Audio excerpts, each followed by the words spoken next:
Hello friends, അകലെ latest review. Ambika നമ്മുടെ പലിശക്കാരി രുക്മിണിയുടെ വീട്ടിൽ വന്നിട്ട് ചോദിക്കുന്നു, രമ്യ എന്തിയേ? രുക്മിണി രമ്യയെ വിളിക്കുന്നു. രമ്യ അങ്ങോട്ട് വരുന്നുണ്ട്. അംബിക പറയുക, ഞാൻ ഇങ്ങോട്ടായിട്ട് വന്നതാ, ഒരു പ്രത്യേക കാര്യം പറയാനുണ്ട്. ഞാൻ പറയാൻ പോകുന്ന കാര്യമേ ആദ്യം കേൾക്കുമ്പോൾ രുക്മിണിക്ക് കുറച്ച് എതിർപ്പൊക്കെ തോന്നും. പക്ഷേ ഇനി അങ്ങോട്ടുള്ള പല കാര്യങ്ങളും പോസിറ്റീവാകാൻ വേണ്ടി ഞാൻ പറയുന്ന കാര്യങ്ങളൊക്കെ രുക്മിണി നടപ്പാക്കണം. രുക്മിണി പറയുക, കാര്യം എന്താണെന്നറിയാതെ ഞാൻ എങ്ങനെ അംബിക വാക്ക് പറയുന്നത്? അതെന്താന്ന് വെച്ചാൽ രാജുവും രമ്യയും കൂടെ വിവാഹം കഴിച്ചു കഴിയുമ്പോഴേ ശ്രീലക്ഷ്മിയെ രുക്മിണി മരുമകളായിട്ട് സ്വീകരിക്കണം. ഈ ഒരൊറ്റ ഉറപ്പ് രുക്മിണി രാജുവിൻ്റെ വീട്ടുകാർക്ക് കൊടുക്കണം. ഞാൻ ഒരിക്കലും അവളെ മരുമകളായിട്ട് അംഗീകരിക്കില്ല അംബികയെ. പിന്നെ ഞാൻ അങ്ങനെ ഉറപ്പ് തരുന്നത്? എന്താ രുക്മിണി ഇങ്ങനെ പിടിവാശി പാടില്ല. അത് അംബികയ്ക്കറിയില്ല. നാട്ടുകാരുടെ മുന്നിൽ നാണം കെട്ടതേ ഞാനും എൻ്റെ ചേട്ടനുമാണ്. ആ മനോവേദനയൊന്നും അംബികയ്ക്ക് മനസ്സിലാകില്ല. അയ്യോ, എനിക്ക് മനസ്സിലാവും. പക്ഷെ രുക്മിണി ഈ നിൽക്കുന്ന രമ്യയുടെ മനോവേദന കാണാതെ പോവല്ലേ. രമ്യ പറയുക, അമ്മയ്ക്കെൻ്റെ മനോവിഷമമൊന്നും അറിയേണ്ട കാര്യമില്ല അംബിക മാഡം. ഞാൻ മരിച്ചാലും അമ്മയ്ക്കൊരൊന്നുമില്ല. അങ്ങനെയൊന്നും പറയല്ലേ രമ്യേ. നിൻ്റെ അമ്മ നിന്നെ സ്നേഹിക്കുന്നോണ്ടാ ഇങ്ങനെയൊക്കെ പറയുന്നത്. രുക്മിണി, ഞാനീ പറയുന്ന കാര്യം ഒന്ന് അനുസരിക്കുക. രാജു അത് അനുസരിക്കുകയും ചെയ്യും. രമ്യയുടെയും രാജുവിൻ്റെയും വിവാഹം ഉടനെ നടക്കുകയും ചെയ്യും. അംബികയും രമ്യയും ചേർന്നുള്ള കൂട്ടുകളിയാണിതൊക്കെ. രുക്മിണി ഇതിനൊന്നും അനങ്ങുന്നില്ലെന്ന് കണ്ടപ്പോൾ അംബിക പെട്ടെന്ന് പറയുക, ഞാൻ തരാമെന്നാ പറഞ്ഞ എമൗണ്ടില്ലേ കുറച്ചുകൂടെ കൂട്ടിത്തരാം. ഉടനെ ആ പണത്തിനോട് പ്രാന്ത് പിടിച്ചിരിക്കുന്ന രുക്മിണി ചോദിക്കുന്നത്, എത്ര കൂട്ടിത്തരും? ഒരു 25 lakhs കൂട്ടിത്തരാം. അത് എനിക്ക് പോരാ. പിന്നെ എത്ര വേണം? ഒരു 50 lakhs എങ്കിലും വേണം. എന്താ രുക്മിണി, അവസരം മുതലെടുത്ത് നീ എന്നെ വിഴുങ്ങാൻ നോക്കുവാണ്? അതെ, മൊത്തമായിട്ട് വിഴുങ്ങാൻ വേണ്ടിയല്ലേ അംബിക ഈ കളിയൊക്കെ കളിക്കുന്നത്. ഈ ബിസിനസ്സിലെ 90% ലാഭം അംബികയ്ക്കാണ്. പിന്നെ എനിക്കതിലൊരു ഓഹരി തന്നാലെന്താ? അതെ, രുക്മിണിയുടെ മോടെ കല്യാണം നടത്താനാ. അതിൻ്റെ ആവശ്യമൊന്നുമില്ല. എൻ്റെ മോക്ക് രാജുവിനേക്കാൾ നല്ല ഒരു ചെറുക്കനെ കിട്ടും. അതിന് രമ്യയ്ക്ക് താല്പര്യമില്ലെങ്കിലോ? ആ താല്പര്യമൊക്കെ ഞാനങ്ങ് ഉണ്ടാക്കിക്കോളാം. അംബിക ഒന്ന് മനസ്സിലാക്കണം, ഞാനൊരു പലിശക്കാരിയാണ്. എനിക്കിഷ്ടമേ ബിസിനസ്സാണ്. അംബിക ഇനി എന്തു പറയുന്നു? വേറെ മാർഗമൊന്നുമില്ലാതെ അംബിക അങ്ങ് സമ്മതിക്കുന്നു. അപ്പോൾ രുക്മിണി ചോദിക്കുന്നു, ഇനി അടുത്ത ഘട്ടം എന്തുവാ? ഇക്കാര്യത്തിൽ ഇനിയൊരു താമസം വേണ്ട. എത്രയും പെട്ടെന്ന് അതങ്ങ് നടത്താൻ നോക്കണം. അതിനെന്താ വേണ്ടതെന്ന് അംബിക തന്നെ പറ. അതിനെന്താ വേണ്ടതെന്ന് രുക്മിണിക്ക് അറിയില്ലയോ? പോയി രാധമ്മയോട് സംസാരിക്കണം. രാധമ്മയോട് തന്നെ രുക്മിണി സംസാരിക്കേണ്ടത്. കാരണം എന്താണെന്നറിയോ? രാജു ശരിക്കും ഒരു അമ്മ മകനാണ്. അമ്മ കരഞ്ഞു പറഞ്ഞാലേ അവനങ്ങ് അനുസരിക്കും. എന്നാൽ ശരി അംബിക, ഞാൻ അതുപോലെ നോക്കാം. അപ്പോഴെല്ലാം പറഞ്ഞ പോലെ എന്നും പറഞ്ഞ് അംബിക രമ്യയെ വിളിച്ചുകൊണ്ട് പുറത്തോട്ട് പോവുകയാണ്. രമ്യ, ഇന്നലെ രാത്രിയിലെ രാജുവും ഹൃദയം കൂടെ ഒന്നിച്ചായിരുന്നോന്ന് എനിക്കൊരു സംശയമുണ്ട്. സംശയം മാത്രമല്ല രമ്യയെ, അത് സത്യമാകാനാ ചാൻസ് എന്ന് പറഞ്ഞിട്ട് അംബിക അവിടെ നിന്ന് അങ്ങ് പോവുകയാണ്. അംബിക വീട്ടിൽ വന്നിട്ട് എന്തൊക്കെയോ പ്ലാൻ ചെയ്തിട്ട് ഒരെത്തും പിടിയില്ലാത്ത പോലെ അങ്ങോട്ടും ഇങ്ങോട്ടും അവൾ കൂട്ടിലിട്ട വെരുകിനെ പോലെ നടക്കുവാണ്. അപ്പോഴങ്ങോട്ട് ദീപക്ക് കുറച്ച് ഗൗരവത്തിലങ്ങോട്ട് അംബികയുടെ അടുത്തോട്ട് വരുവാണ്. എന്താ അമ്മ ഇങ്ങനെ ടെൻഷനോടെ നിൽക്കുന്നത്? എനിക്ക് പല ടെൻഷനും കാണും. അതൊക്കെ എനിക്ക് നിന്നോട് വിശദീകരിക്കണമെന്നേ വല്ല നിയമം വല്ലതും ഉണ്ടോടാ? അമ്മേ, എനിക്കൊരു സംശയം ചോദിക്കാനുണ്ട്. ആരാ അമ്മേ ഈ മഹാദേവവർമ്മ? ആ പേര് മുഴുക്ക ദീപക്ക് പറഞ്ഞ് തീർന്നില്ല. അതിനു മുമ്പ് തന്നെ അംബിക അങ്ങ് ഞെട്ടിവിറച്ച് നിൽക്കുവാണ്. അംബികയ്ക്ക് മിണ്ടാട്ടം പോയിട്ട് ചലിക്കാൻ പോലും കഴിയുന്നില്ല. അമ്മ എന്താ ഒന്നും മിണ്ടാത്തത്? ഈ മഹാദേവവർമ്മ ആരാന്ന്? അംബിക വെപ്രാളം പിടിച്ച് ചോദിക്കുക, എടാ നിനക്ക് എവിടെ നിന്നാണ് ഈ പേരിപ്പോൾ കിട്ടിയത്? ഈ മഹാദേവവർമ്മ അമ്മയ്ക്കറിയാവോ? എനിക്കങ്ങനെ ആരെയും അറിയില്ല. നിന്നോട് ഈ പേര് പറഞ്ഞു തന്നെ ആരാന്നാണ് എനിക്കിപ്പോൾ അറിയേണ്ടത്. പത്മാവതി അമ്മായി. അങ്ങനെ പറഞ്ഞതും അംബികയുടെ മുഖത്ത് വരുന്ന ഭാവവ്യത്യാസങ്ങളൊക്കെ ദീപക്ക് നോക്കുന്നുണ്ട്. എന്തൊക്കെയോ രഹസ്യങ്ങൾ അമ്മ മറയ്ക്കുന്നുണ്ടെന്ന് ദീപക്കിന് മനസ്സിലാകുന്നു. അവൾ പറയുന്ന ഒന്നും നീ കേൾക്കരുത്. അവൾ പറയുന്ന ഒന്നും വിശ്വസിക്കുകയും ചെയ്യരുത്. മേലാൽ ഇനി നീ അവളോട് സംസാരിക്കാനേ പാടില്ല. അവളെ ബ്രെയിൻ വാഷ് ചെയ്ത് മനുഷ്യൻ്റെ മനസ്സൊക്കെ മാറ്റിക്കളയും. ഞാൻ പറഞ്ഞത് നിനക്ക് മനസ്സിലായോ? ചെല്ലടാ അങ്ങോട്ട് എന്നും പറഞ്ഞ് ദീപക്കിനെ വഴക്ക് പറഞ്ഞ് ഓടിക്കുന്നുണ്ട്.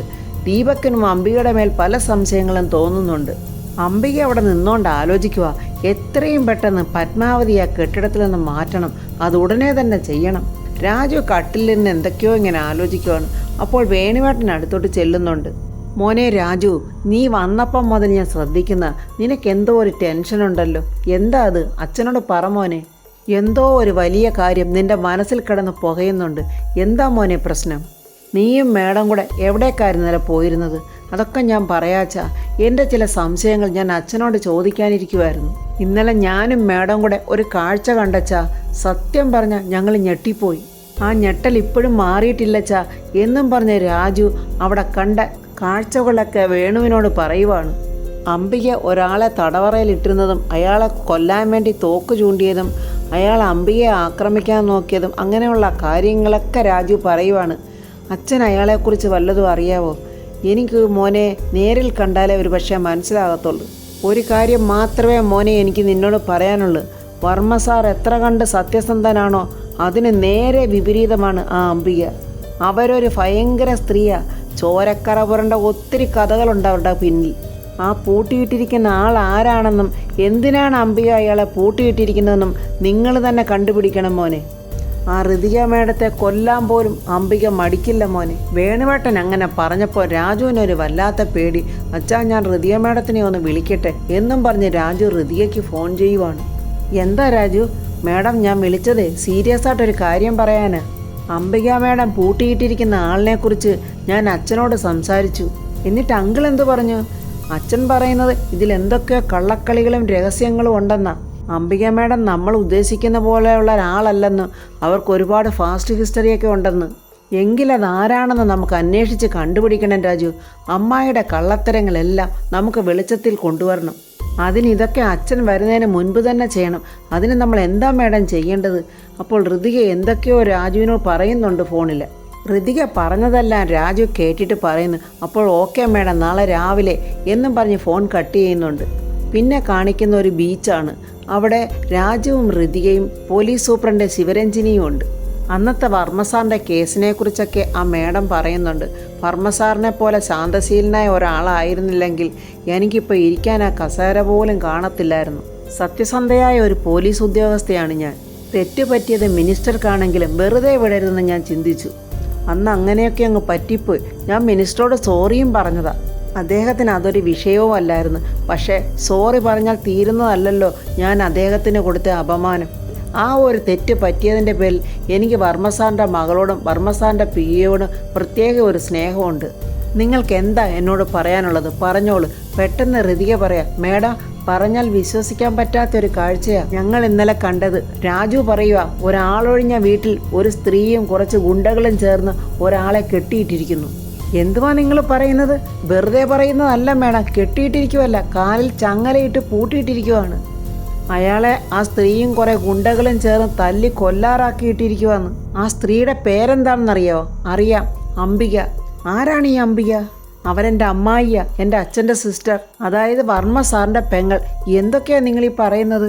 ഇതൊരു പുലിവാലാകുമല്ലോ. മിനിസ്റ്ററുടെ ചേച്ചി എന്ന് പറയുമ്പോൾ ഇതൊരു കുടുംബ പ്രശ്നമായി മാറില്ലേ? കുടുംബ പ്രശ്നമായി മാറിയാലും ഇത് നീതിക്ക് നിലയ്ക്കാത്തതല്ലയോ മേഡം? നിയമം കയ്യിലെടുത്തല്ലേ അവരിതൊക്കെ കാണിക്കുന്നത്. അത് ശരിയാണ്. ഈ ജില്ലയുടെ പരമാധികാരിയാണ് ഞാൻ ഇരിക്കുന്ന ഈ ജില്ലയിൽ ഇതൊന്നും ഞാൻ അനുവദിക്കില്ല. നിങ്ങൾ എന്തൊക്കെയാണ് അവിടെ കണ്ടത്? അതെന്നോടൊന്ന് വിശദീകരിച്ചേ. അങ്ങനെ ഋതിക അവിടെ കണ്ട കാഴ്ചകളൊക്കെ ആ പോലീസ് ഓഫീസറോട് പറയുവാണ്. ഇനി ഒട്ടും താമസിക്കേണ്ട, നമുക്ക് എളുപ്പം തന്നെ അങ്ങോട്ട് പോകാം എന്നാ മേഡം പറയുവാണ്. അങ്ങനെ രാജുവും ഋതികയും ആ വനിതാ സൂപ്രണ്ട് ഓഫീസറും കുറേ പോലീസുകാരും ഒക്കെ ആ ആളൊഴിഞ്ഞ വീട്ടിൽ വന്ന് നോക്കിയപ്പോൾ ആ കെട്ടിയിട്ടിരുന്ന മനുഷ്യനെ കാണുന്നില്ല. എവിടെ? നിങ്ങൾ പറഞ്ഞ ആളിനെ കാണുന്നില്ലല്ലോ. ആ മനുഷ്യനെന്ന ചെയറും ആ ചങ്ങലയൊക്കെ അവിടെ കിടപ്പുണ്ട്. ആ പോലീസുകാർ അവിടെ എല്ലാം അരിച്ചു പെറുക്കി നോക്കിയിട്ടും അവിടെ ഒന്നും കാണുന്നില്ല. നിങ്ങൾ ഈ കെട്ടിടത്തിൽ തന്നെ ആണോ നിങ്ങൾ പറഞ്ഞ ആളിനെ കണ്ടത്? അതേ മേഡം, ഒരുപക്ഷെ അവരിവിടുന്ന് അയാളെ മാറ്റിക്കാണും. വനിതാ സൂപ്രണ്ട് പറയുന്നുണ്ട്, അംബിക മേഡത്തിന് തെളിവുകളൊന്നുമില്ലാതെ ചോദ്യം ചെയ്യാൻ പറ്റില്ല. പിന്നെ അവരുടെ കയ്യിലിരിക്കുന്ന തോക്ക് അത് ലൈസൻസ് ഉള്ളതാണോ ഇല്ലയോ എന്ന് പരിശോധിക്കണം. ഏതെങ്കിലും സ്റ്റേഷനിലോ മറ്റോ മിസ്സിംഗ് കേസ് വല്ലതും ഉണ്ടോ എന്ന് ഞാൻ അന്വേഷിക്കാം. നിങ്ങൾ നിരാശരാകാതെ. പോലീസിൻ്റെ കണ്ണുകൾ ഇനി അംബികയുടെ പിന്നാലെ തന്നെ ഉണ്ടാകും. അംബികയും ഗുണ്ടകളും ചേർന്ന് അയാളെ വേറെ ഒരു വീട്ടിൽ കൊണ്ടുവന്ന് ആക്കിയിരിക്കുകയാണ്. അയാൾക്ക് ഒരു കൂസലുമില്ലാതെ ഇങ്ങനെ അംബികയെ നോക്കി ചിരിച്ചുകൊണ്ടിരിക്കുവാണ്. എന്താടാ, ഇത്രയൊക്കെ കിട്ടിയിട്ട് നിനക്ക് മതിയായില്ലയോടാ? അവസാനം സംഭവിക്കാൻ പോകുന്നതേ ഒരു മരണമാണെന്നങ്ങ് വിചാരിച്ചാൽ പിന്നെ എന്തിനാ അംബികയെ പേടിക്കുന്നത്? അപ്പോൾ മരിക്കാൻ തന്നെ നീ അങ്ങ് തീരുമാനിച്ചുറപ്പിച്ച് കഴിഞ്ഞ് ഇല്ലേ? വിധി എങ്ങനെയാണെങ്കിൽ അതല്ലേ പറ്റത്തുള്ളൂ. പക്ഷേ ഞാൻ മരിക്കുന്നെങ്കിലേ അത് വളരെ സന്തോഷത്തോടുകൂടിയായിരിക്കും. പക്ഷേ നീ മരിക്കുന്നത് അങ്ങനെ ആയിരിക്കില്ല. നീ ചെയ്ത ക്രൂരതകൾക്കെല്ലാം നീ അനുഭവിക്കും അംബികയെ. ഇത് ഞാനാ പറയുന്നത്. ഇന്നലെ വരെ ചെയ്തു കൂട്ടിയ നിന്റെ എല്ലാ ദുഷ്ടതകളും ഒടുവിൽ വന്ന് നിന്നെ വേട്ടയാടും. അംബിക ആ ഗുണ്ടകളോട് പറയുന്നത്, എടാ നിങ്ങൾ കൊടുത്തോന്ന് ഇവന് പോരാൻ തോന്നുന്നല്ലോ. അപ്പോൾ ആ ഗുണ്ട പറയുക, എല്ലാം കൂടെ കൊടുത്താലേ മേഡം ഇവൻ താങ്ങത്തില്ല. മരുന്ന് കൊടുക്കുന്ന പോലെ ഞങ്ങൾ കുറേശ്ശെ കൊടുത്തോണ്ടിരിക്കുക മേഡം. കേട്ടില്ലേ മിസ്റ്റർ ജഗന്നാഥൻ, അംബിക കളിയാക്കുവാണ്. ഒറ്റയടിക്ക് നിന്നെ കൊല്ലാൻ ഇവർക്ക് ഉദ്ദേശമില്ലെന്ന്. എടീ അംബികെ, നീ നിൻ്റെ ഈ ഗുണ്ടകളും എത്ര തന്നെ അടിച്ചെന്നെ ഉപദ്രവിച്ചാലും മനസ്സുകൊണ്ട് ഞാൻ നിനക്ക് കീഴടങ്ങില്ലടി. പണവും അധികാരവും വന്നു ചേർന്നതിൻ്റെ അഹങ്കാരമാടി നിനക്ക്. അതേടാ, പണവും അധികാരവും വന്നതിൻ്റെ പേരിലുള്ള അഹങ്കാരം തന്നെയാടാ ഈ അംബികയ്ക്ക്. എന്താടാ അതിൽ നിനക്കൊരു സംശയം? ചതിച്ചും മറ്റുള്ളവരെ വേദനിപ്പിച്ചും അവരെ ഇല്ലാതാക്കിയും നീ ഉണ്ടാക്കിയതൊന്നും നേട്ടങ്ങളല്ല അംബികെ. നിന്നെ കാത്തിരിക്കുന്നത് ഒരു മഹാദുരന്തമാണ്. അത് നീ ഓർത്തു വെച്ചിരിക്കുന്നത് എന്തുകൊണ്ട് നല്ലതാ. എടാ, താൻ ഇത്രയും ധൈര്യത്തോടെ സംസാരിക്കുന്ന കേൾക്കുമ്പോഴേ എനിക്ക് അത്ഭുതം തോന്നുക. മിസ്റ്റർ ജഗന്നാഥ, നിങ്ങൾ എപ്പോഴെങ്കിലും എൻ്റെ കയ്യിൽ നിന്ന് രക്ഷപ്പെടുമെന്ന് വിചാരിക്കുന്നുണ്ടോ? ഇതിൻ്റെ മറുപടി നിന്നോട് ഞാൻ മുൻപേ പറഞ്ഞു കഴിഞ്ഞു. മരണത്തെ എനിക്ക് പേടിയില്ലെന്ന്. എന്തു പറയുന്ന മേഡം, ഒറ്റയടിക്ക് കൊന്നേക്കട്ടെ? അത് വേണ്ട, ഇവൻ എൻ്റെ മുന്നിൽ കരഞ്ഞ് യാചിച്ച് തളർന്നു മരിക്കണം. ഈ അംബികയ്ക്ക് അത് കാണാനാണ് ഇഷ്ടം. എടി അംബികയെ, നിനക്ക് എൻ്റെ ശരീരത്തെ വല്ലതും ചെയ്യാനാവും, പക്ഷേ എൻ്റെ മനസ്സിനെ നിനക്ക് തൊടാനാവില്ല. നിന്നോട് മറ്റൊരു സന്തോഷ വാർത്ത എനിക്ക് പറയാനുണ്ടായിരുന്നു. അത് പറയാൻ ഞാനങ്ങ് വിട്ടുപോയി.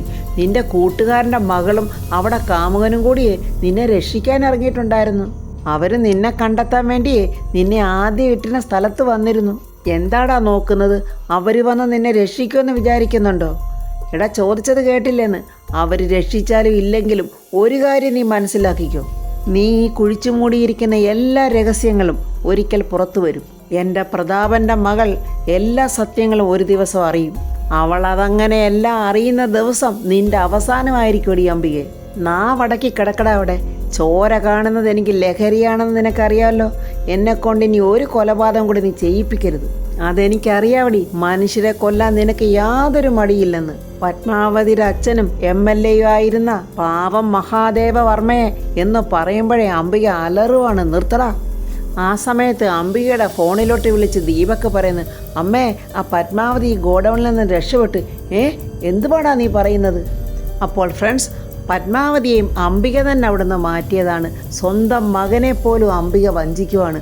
ദീപക്ക് ആ രഹസ്യങ്ങൾ എന്താണെന്ന് ചോദിച്ച് മനസ്സിലാക്കുകയോ കണ്ടുപിടിക്കുകയോ എന്നുള്ള പേടി കൊണ്ട് അംബിക തന്നെ പത്മാവതിയെ അവിടുന്ന് കടത്തിയതാണ്. അംബിക നടത്തിയ കൊലപാതകങ്ങളും ചെയ്തുകൊണ്ടിരിക്കുന്ന മഹാഭാവങ്ങളും എല്ലാം രാജുവും ഹൃതികയും ചേർന്ന് പുറത്തു കൊണ്ടുവരുന്ന റിവ്യൂമായി നമുക്ക് നാളെ കാണാം. എൻ്റെ ഈ റിവ്യൂ ഇഷ്ടപ്പെട്ടാൽ ലൈക്കും കമൻസും, സബ്സ്ക്രൈബ് ചെയ്യാത്തവർ സബ്സ്ക്രൈബ് ചെയ്യണേ.